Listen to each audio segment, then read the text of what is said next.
What's up, Commanders fans? What's up, Fantasy Football Network? It's Connor here on behalf of the Commanders Scout Team, founder, owner, operator of NFL Watch Commanders on Instagram, a community of 31,000 strong and counting. I'm here to give you some Week 3 fantasy advice concerning the Commanders game this week against the Eagles. So we got Philadelphia coming to town. The Eagles are flying high at 2-0. Jalen Hurts has looked terrific through 2 games.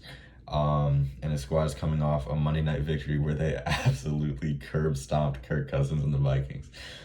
So on the other hand, a lot of Commanders fans are disappointed. When the schedule dropped, we saw the Jaguars and the Lions. A lot of people figured this was a chance to start strong to get to 2-0. But we're not going to sugarcoat it. Unfortunately, the Commanders got absolutely embarrassed in Detroit last Sunday. The score makes it look better than it was with that little late comeback, but we truly got outplayed and outcoached in every facet of the game. So as we head into this Week 3 rivalry matchup, it's our first division rivalry game of the season. We got 2 teams coming in with totally different vibes. The Eagles got all the swagger in the world, but the Commanders got a lot of question marks.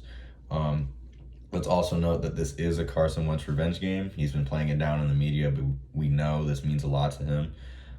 So I'm going to try and take all that and translate it into fantasy terms for you guys. First off, defensively, if you have Washington's defense, this is not the week. I repeat, this is not the week to start them. Through 2 games, I've been disappointed with that unit. The pass rush has been a bright spot, especially Daron Payne, John Allen getting back to the quarterback. You'd love to see it. But let's be frank. Jared Goff threw 4 touchdowns last week, okay? Jared Goff threw 4 touchdowns last week. We saw quite a few wide open receivers in Detroit as our secondary continues to struggle to communicate. If you go back and watch the film against Jacksonville as well, a lot of wide open receivers, lots of holes in the coverage. Trevor Lawrence just wasn't as able to take advantage of that as Goff was. So, quite honestly, with Jalen Hurts coming to town, with how well he's been throwing the football, with the rushing threat that he is, and Commanders fans know we've been struggling for years to stop running quarterbacks. But yeah, all those weapons that they've assembled for him up there in Philadelphia, I'm not expecting much resistance from the defense at all, just to be honest. So I hope they prove me wrong. I hope by some miracle they shut Philly down. But in my opinion, this is absolutely positively not the week where you want to start the Commanders defense. If you got the Commanders defense, feel confident about sitting them this week, unfortunately.